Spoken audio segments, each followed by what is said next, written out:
ETM Hotel, Rennie Sean. Welcome in peace. My name is Sean. I'd like to thank everybody for tuning into the Kofi Pie Side Research Team. As you can see from the title of this particular show, the narrative has changed. I repeat, ladies and gentlemen, the narrative has changed. Like this show, share the show, tell a friend to tell a friend. The narrative has changed. You may ask, or you may be asking, what the hell is he talking about? The narrative has changed. Well, it's been kind of quiet at the barbershop, right?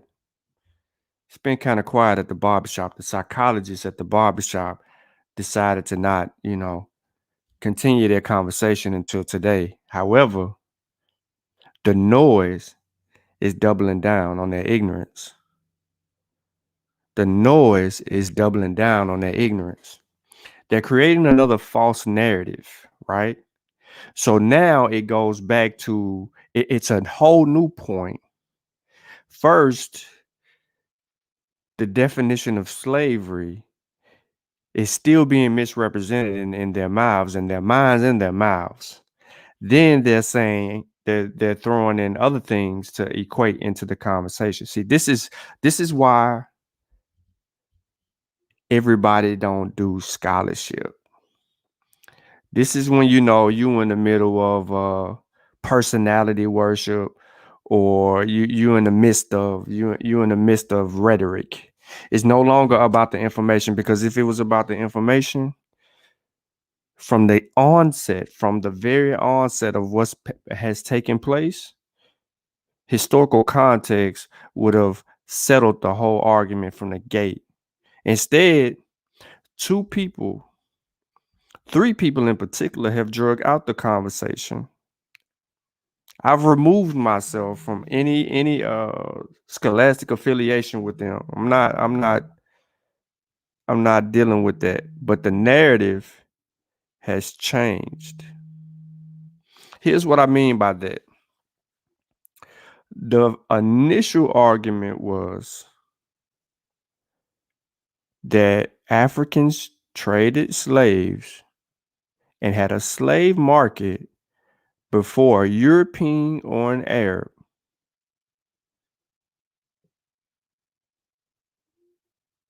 That was the initial conversation.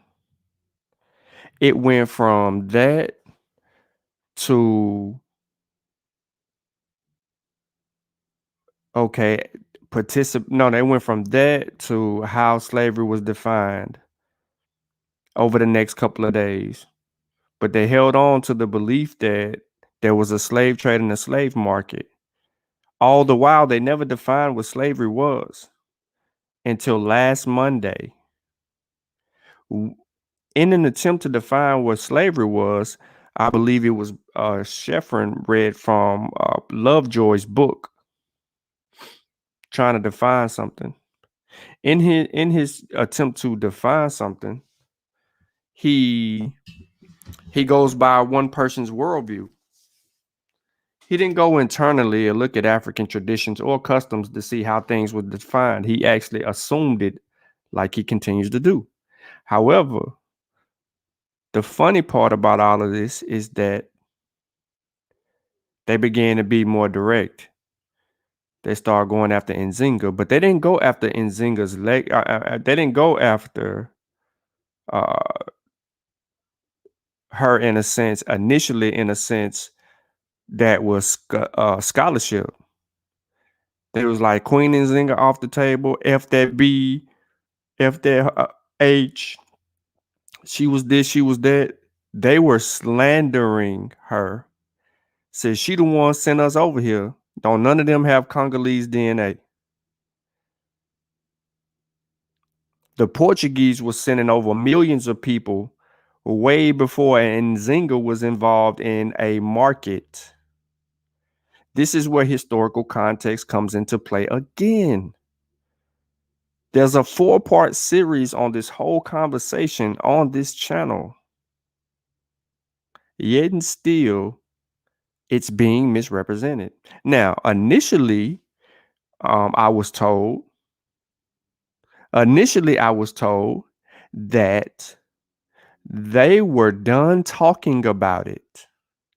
They already had won, as if to say that there was some type of victory at the end of this conversation. No, there's no victory at the end of this. There's no, and then they say, well, they haven't disproved anything. They're just giving context. Context is key in these conversations, because you just said that she was trading slaves, and we have yet in her early onset of rulership in Congo see her trade anyone. She was blocking trade routes. That was never brought up.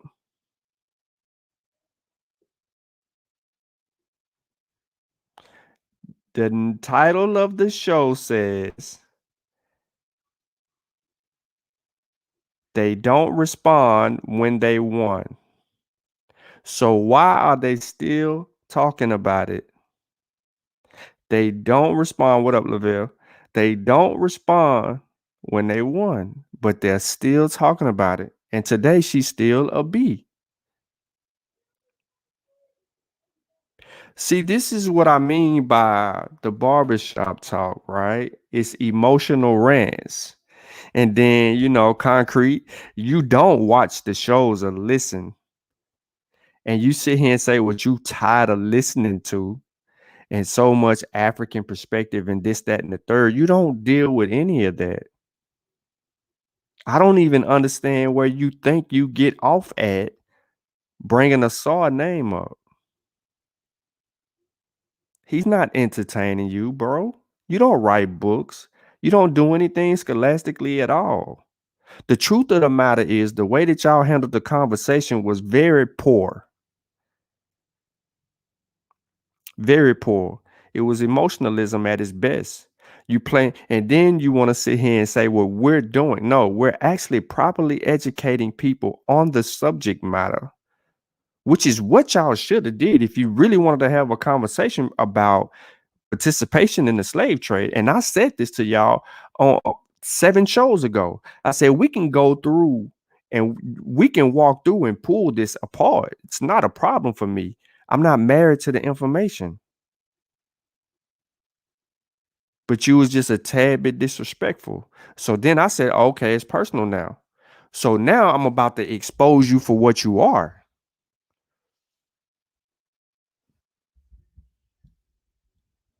Because what you are is clout chasing.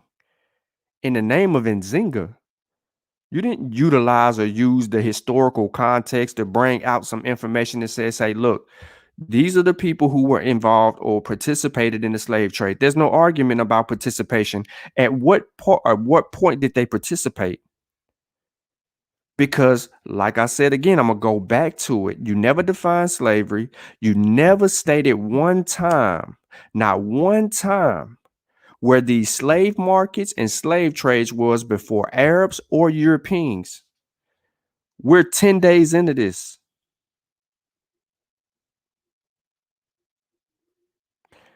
Peace, Dr. Meyer. Exactly.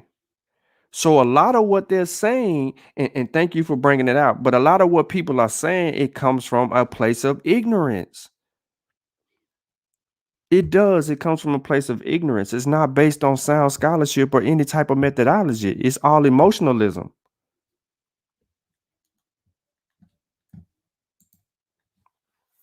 And in order to properly do things and put them in order to properly define our historical, uh, not our, but historical events, right? Things that transpired in our lives that had a direct effect on our lives here in America and those abroad. We have to put it in context. We can't be emotional. We can't we can't personality worship. We can't because I hate Sean. You can hate me all you want to. That's absolutely fine, bro. That's fine. I know people don't like me anyway. I can live with that. And the reason you don't like me, you don't even know me. You don't even know me, but you don't like me. Because I challenge some information. I challenge everybody informational position. I challenge the position that you're taking now. You're saying that no one disproved that she participated. No, you never said participated. You came directly out and said she sold slaves. She sold slaves. Slave. You never defined that she had slaves. She sold slaves. Africa had slaves before the Europeans, before the Arab. You did all of that. You confused a bunch of people because there's people that have been sending us messages and sending me messages directly and saying that thank you for clearing that up because I was actually confused. So what you did was with all that woofing and all those long shows, all y'all did was cause and create chaos and confusion on the subject matter. And that's not how you handle anything. And every last one of y'all claim to be science enthusiasts.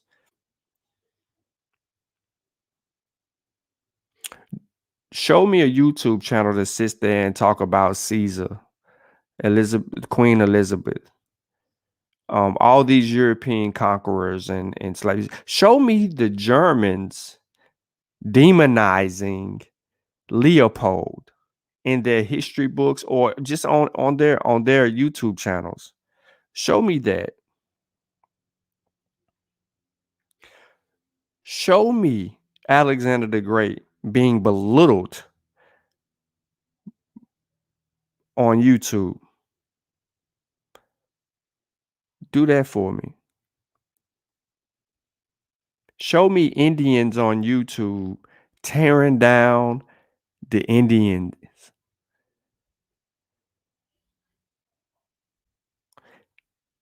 When it comes to history, well, no, not history. When it comes to black people here in America, we do a great job at messing up history.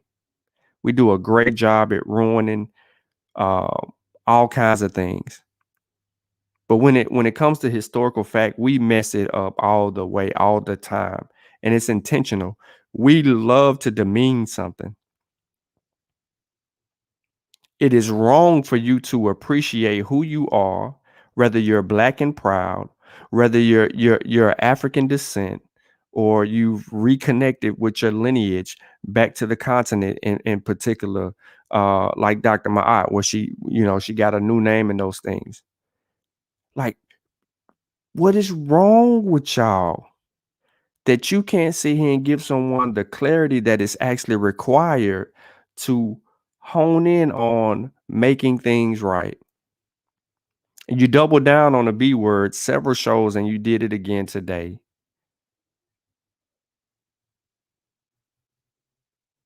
I mean, it's the belittling that's an issue. Not the fact that you ain't giving nobody no type of clarity. It's the belittling in your ignorance that just causes problems. This is not scholarship. It's not, man.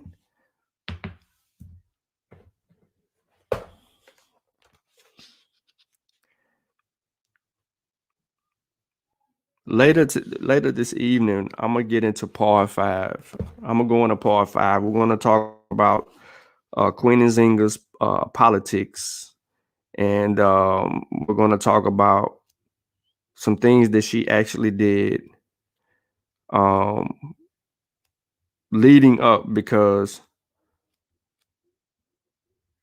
this is what we need to do.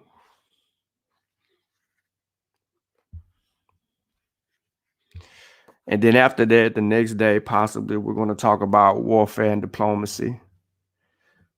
We're going to find out more about her story. We're going to find out what all the fuss is about. You won't find, and I've told people this before, the African involvement in the transatlantic slave trade is thick. It's thick. Once natural resources were no longer a part of a trade, commerce, creating commerce, once the economic status changed in Africa, so did the hearts and minds of its people who were who were heavily interested in controlling trade, because that was the way that they showed their status. That is the way that they held their kingdoms together. That is the way that they showed their power, their might, their ability to be able to do trade with all these different foreign entities and maintain their status.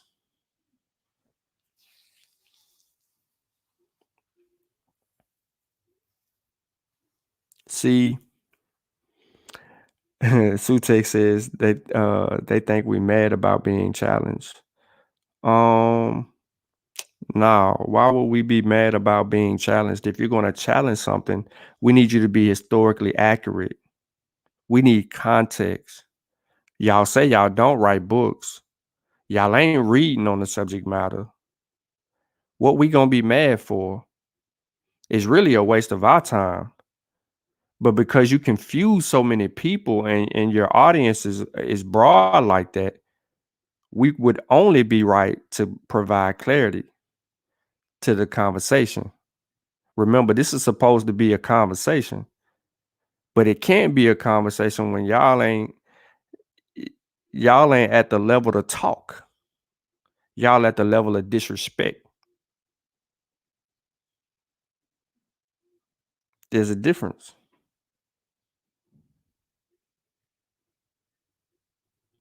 And then you get mad when we point out the fact that y'all really don't know what y'all are saying and what y'all really are doing. Like y'all literally don't know. And then you get an attitude about it personally, because we know that you don't know. And that's why we always try to make it a point to say, but have you read the book? What have you found in it to deal with any of that? You haven't. It's fair, bro. All is fair in love and scholarship. All is fair in love and scholarship. It's war. You literally belittled someone. So in part one, we introduced everybody to Queen Nzinga. We talked about in part, not in the intro to part one. In the early years, we talked about the first 10 years of her life. Really not her life, but her grandfather's life and her father's life. She lost her grandfather by the time she was 10 years old. We talked about that. We talked about the Portuguese presence and its rule in Angola, and what they were doing to shut things off during her father's reign, and how her father was trying to maneuver and manipulate things in a way that he could restore the kingdom. However, he would falter, and then he would later on transition. Her brother would assume kingship. He would kill her son, and then which would give him a clear path to leadership and rulership. And he would have his run in with the kingdom and resistance, and he would come to fall over a sickness or whatever, and then she would assume the reins. Those are the first 4 videos in a small summary, but there's context in those videos that provide us with a way to get to transitioning into how she's ruling. What is she doing? When did she partake in participating in the slave trade? Because you had to participate, right? If you don't think that you had to participate, you out of your mind. The Portuguese got guns, They murdered and killed whoever didn't participate. When they said they wanted their tax, basically their human body taxes, because they didn't want no resources from you. They just took your salt. They just took the control of the rubber fields. They got all of that. You ain't got no resources. So you needed to pay tribute to the Portuguese. And what the Portuguese wanted for tribute was bodies. They need bodies. The Portuguese had a monopoly on the transatlantic slave trade, and yet they use force to inspire it to spiral out of control. The Portuguese didn't play. They wanted tribute to the consumption of bodies, and they wanted participating people. If Nzinga was not the ruler, Kalonji would have been the ruler, and he was a puppet. He would have did exactly what they wanted. Those markets that were shut down by Queen Nzinga would be open, and then they would have got right back to running slaves through there. And Nzinga had cut off a pipeline, 2 pipelines for them, the way that they were conducting business. But unfortunately, we will see later if she participates, if she's forced to participate, or she willingly participates, or whatever she does. We don't know her diplomatic status yet.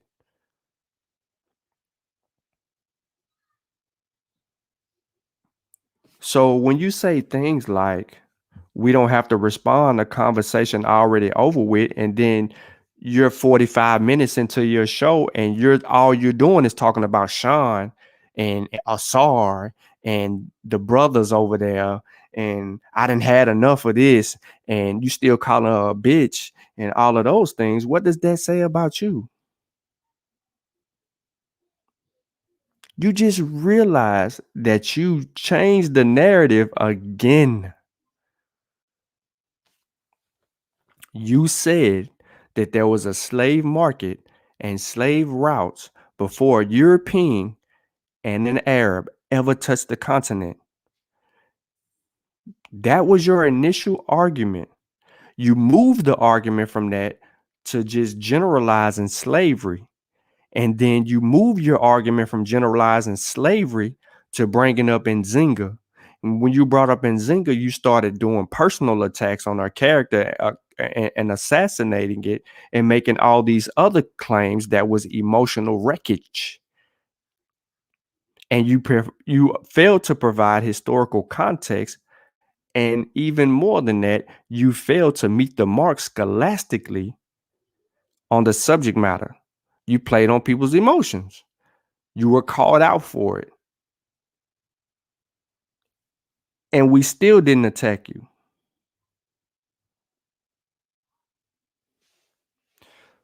So then we began to provide clarity, clearing up the confusion and the noise, trying to give people to properly understand what is transpiring and taking place during the times. No one has done that over there. All y'all did was gossip. That's why we call it barbershop talk. That's all you're doing. If it ain't on the street corners in the barbershop, that's all you're doing. You're just talking about something that you haven't paid attention to. And therefore, these things have spiraled out of control. And here we are again. 7 days later from the initial definition read by Sheffrin of what slavery is or isn't from Lovejoy's perspective. And then today you have Brother Corey. He says slavery is slavery. They had European slavery in Africa. That's what he said. Where's the evidence for that? You see? But if someone from the audience, the listening audience, or their chat was to make a claim in the chat or in the audience, they will put the link in the chat. And then when you put the link in the chat, they come on a panel and they say the same thing Corey said. Corey, Sheffrin, and everybody else on the panel would say, what's the source? Where is your source? They would never provide a source. So then what would happen is they'll argue with them for a little while and then kick them off. Or, they'll just continue to argue with them because people are entertained by it and they'll continue to view it.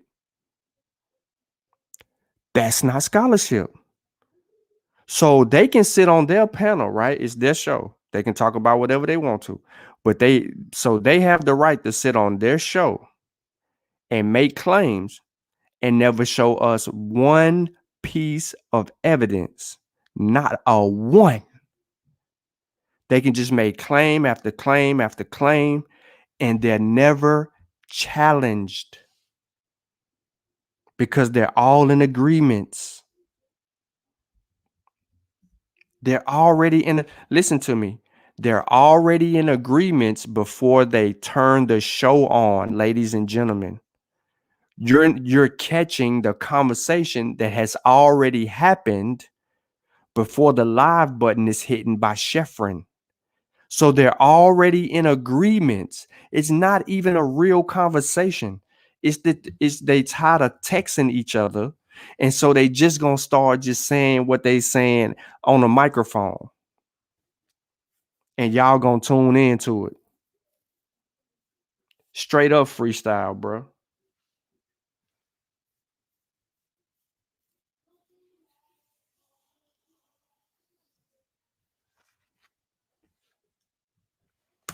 Straight up freestyle. And this is the problem that I actually have with a lot of people when they're saying the things that they're saying. Like, come on with it, man. Like, we all got jobs, we all got family, we all got kids, we all got all kind of things we got going on. But I don't want my kid one day to be flipping through YouTube and the pseudo killers come up and they hear some inaccurate ass bullshit. I'm sorry to cuss, but I have to. They hear it and they be like, yo, Dad, so them dudes you be talking to, man, they said this on the show. What's that about?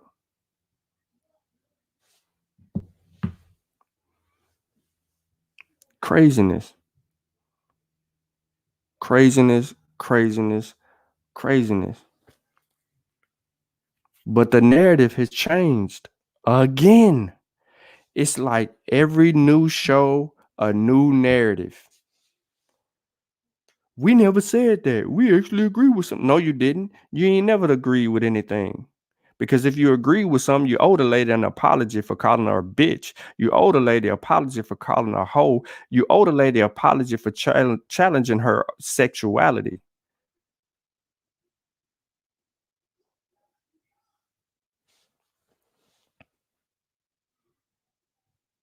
So that's an issue and that's a problem in itself.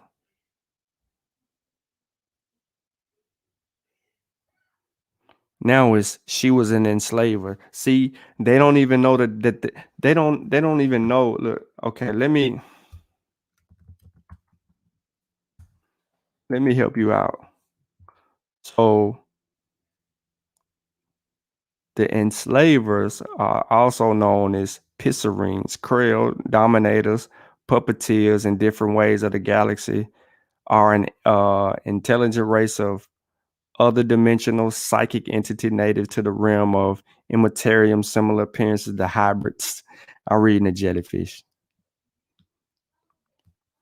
But let me just break down. Let me define it for the listening audience when you're talking about what people are, what they ain't.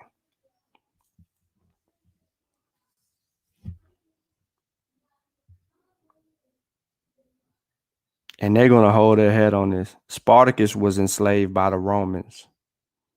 He fought as a gladiator and he led an insurrection. So the Romans were enslavers, right?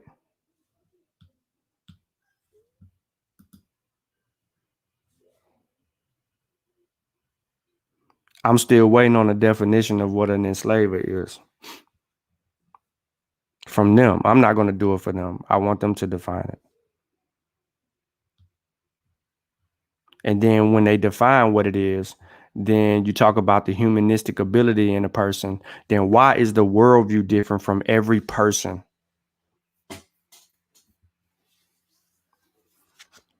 So look, I appreciate everybody tuning in, man. I just wanted to spit for a hot second. Later this evening, I will be back for part 5 of Queen Nzinga. We're going to get into that. We're going to make sure that things are in historical accuracy. and we're gonna make sure that everything happens the way that it needs to because it's about educating people properly.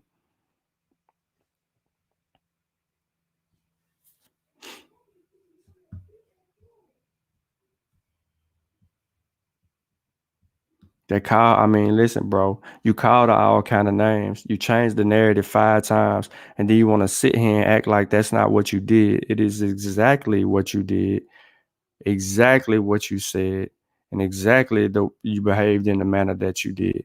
I'm pressed to try to understand what's going on with y'all mentally, because now it ain't about ego with me. It's about you. Like, can we get this thing right? Let's get it right. Let's get it all the way right. I ain't married to anything. I just know better. Exactly. It's all public record. They ain't even calling her. Listen, the European people, the Portuguese, the Italians, all them people, they ain't even calling her an enslaver. But we got some narrow-minded Negroes on another channel calling her that. Not only calling her that, they calling her bitches, hoes, challenging her sexuality, talking about the way she grew up and all of these things. They don't even know how she grew up. They ain't never had to live on the run. They probably ain't even ever seen a roach or a rat in their life. On some real. Like, come on, man. And then you want to talk about Africa or whatever. Sheffrin, your name is Sheffrin L. Sheffrin L. That is very un-African. That name wasn't even a part of anyone who came over here that was in the slave trade. That has no lineage to West Africa at all. How could you be upset? Your name's Sheffrin L.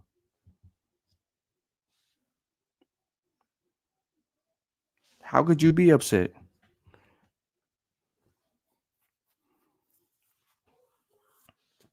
So again, we have still not got an answer, and we're not going to get an answer. They're not going to respond. They clearly said that today that they have won and they don't need to say anything, but they're still going to talk about it over there. And we're never going to get an answer for any of the claims that had been made on any of those shows. And I'm not going to go back and watch 185 hours of it. So on that note, I appreciate everybody for rocking with us. I see y'all later this evening. Part 5 will be on the way. I got a meeting I got to enter.